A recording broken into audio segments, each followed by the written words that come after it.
In tonight's headlines, Kowloon Motor and Citybus are said to have asked for fare increases ranging from 6.5% to 9.5%. Typhoon Toraji will skirt within 150 kilometers to 200 kilometers south of Hong Kong tonight to tomorrow morning. And Financial Secretary Paul Chen says the city's residential property market is stabilising and there is no need for more stimulus measures.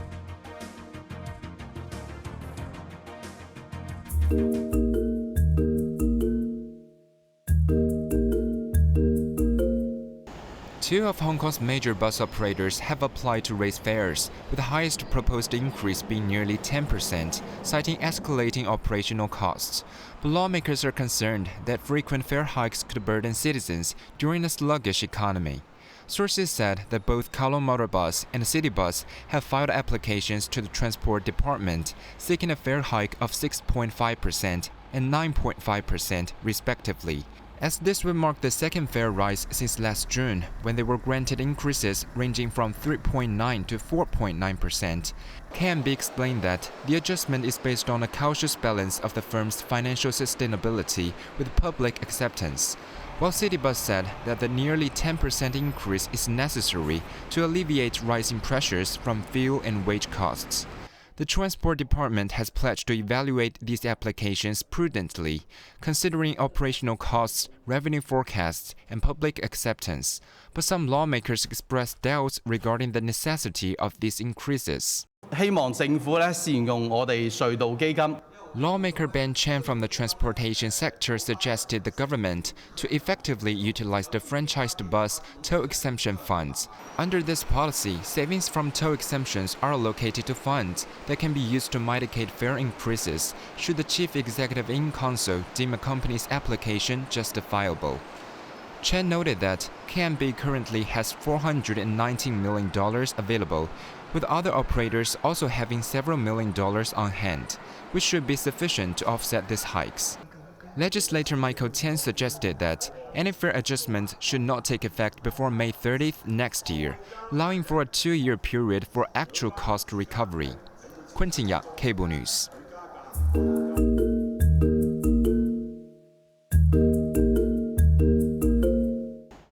Strong wind signal number 3 will stay in place at least until 11 p.m. as Typhoon Toraji edges closer to the city. Under Toraji's combined effect with the northeast monsoon, local winds are strengthening gradually. Winds offshore and on high ground will reach gale force tonight and tomorrow at first. Meanwhile, under the influence of the outer ring bands of Toraji, there will be more showers with squalls. The observatory said Toraji is expected to skirt within 150 to 200 kilometers south of the city tonight to tomorrow morning, but will weaken at the same time, adding that it will assess the need to issue high warning signals depending on the degree of weakening of the storm when it nears the region.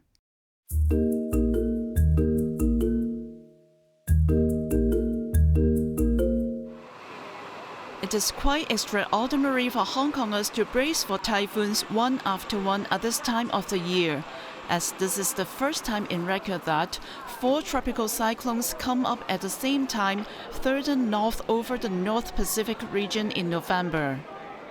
Shortly after the number 1 warning signal for Typhoon Yingxing was cancelled on Sunday, Toraji has been making its way towards southern China, with Usagi and another tropical cyclone named Manyi currently still far away from the Philippines to follow.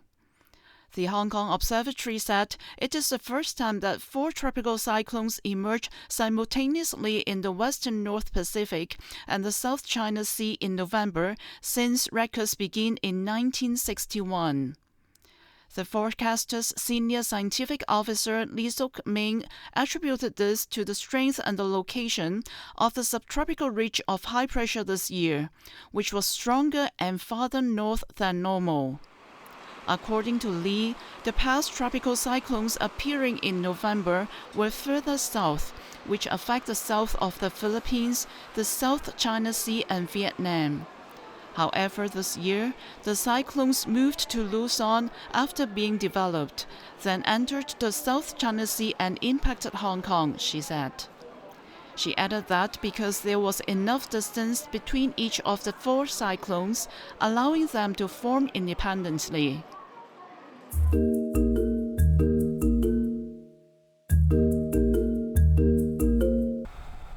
Hong Kong's economy is showing resilience and growth despite facing significant geopolitical tensions and ongoing transformation, Financial Secretary Paul Chen said. Speaking on a Bloomberg program on the sidelines of the Asia-Pacific Investors Cooperation Road Pension Summit, Chen said the city is thriving in multiple sectors. And it's thriving. Yeah, it's thriving in terms of asset and wealth management, in terms of the economy. Unemployment rate is low. Inflation is also very low. Property market stabilising.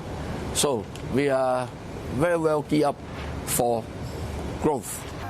Addressing concerns about local currency stability amid global market fluctuations, particularly following Donald Trump being re-elected as the next U.S. president, Chen assured that the peg between the Hong Kong dollar and the US dollar remains robust, and the government has developed response mechanisms for possible challenges.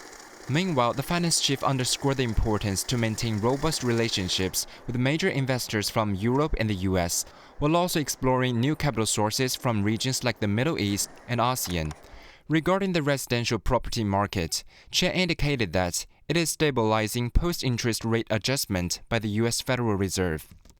We don't think we need to do anything except closely monitoring the market to make sure there is no malfunctioning. Looking ahead, Chen noted that this year marks the 10th anniversary of mutual access between the mainland and the city's capital markets through Stock Connect. He believes these frameworks can be expanded to lower investment thresholds, thereby attracting more investors from both regions. Quentin Yang, Cable News.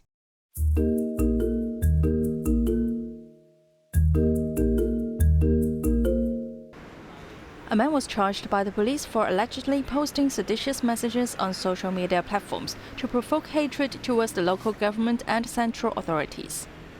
The defendant, 57-year-old part-time handyman Chow Kim Ho, was taken to court on Wednesday on suspicion of publishing 145 seditious posts on Facebook, Instagram and Threads between March 26 and November 12. Chow was not required to enter a plea on account of knowingly publishing seditious publications, which carries a maximum jail sentence of 7 years under the Safeguarding National Security Ordinance, as prosecutors asked for more time to conduct investigations. His bail application was dismissed, while the next hearing is scheduled for December 30th.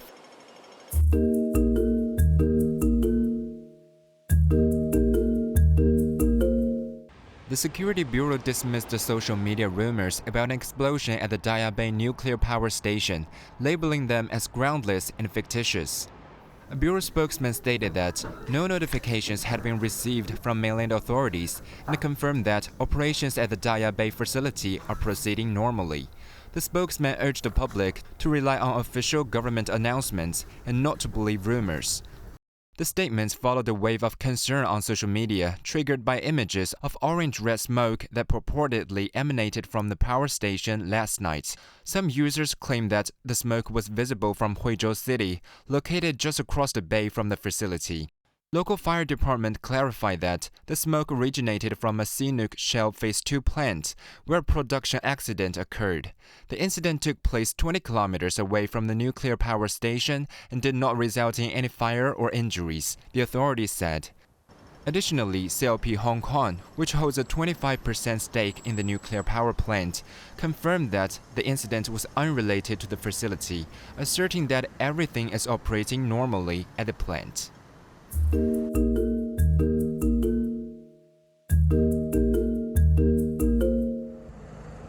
A sports complex in the southern Chinese city of Zhuhai, where dozens were killed by a car attack, remained closed today, with residents laying flowers to mourn the victims of the deadliest mass killing in the country in a decade.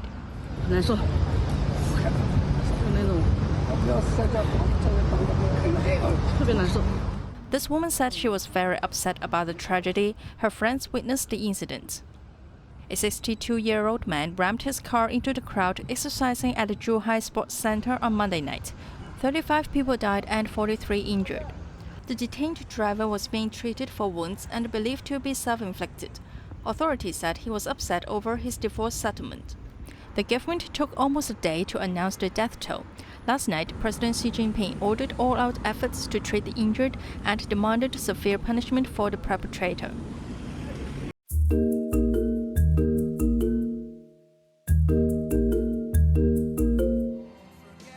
U.S. President-elect Donald Trump continues naming his new cabinet and key aides as he prepares for his grand comeback to the White House. The most eye-catching appointment would be picking the richest person in the world and his biggest cheerleader during the campaign, Elon Musk, to head the newly created Department of Government Efficiency. Though it will not be a government agency, Musk will collide with ex-presidential primary candidate Vivek Ramaswamy to work outside the confines of government to advise the White House, paving the way to dismantle government bureaucracy, slash excess regulations, cut wasteful expenditures, and restructure federal agencies. Trump signaled the roles would be informal without requiring Senate approval, allowing Musk to remain the head of Tesla, social media platform X, and rocket company SpaceX. Adding a government portfolio to Musk's plate might benefit his enterprise and even secure favorable government treatment. In another surprising pick, Trump tapped Fox News host and veteran Pete Hegseth to be Secretary of Defense. The 44-year-old, who Trump described as a true believer in American First, has expressed disdain for the so-called weak policies of Pentagon leaders. He has been sharply critical of NATO and pointed out that China is on the verge of dominating its neighbors. Anna Chan, Cable News.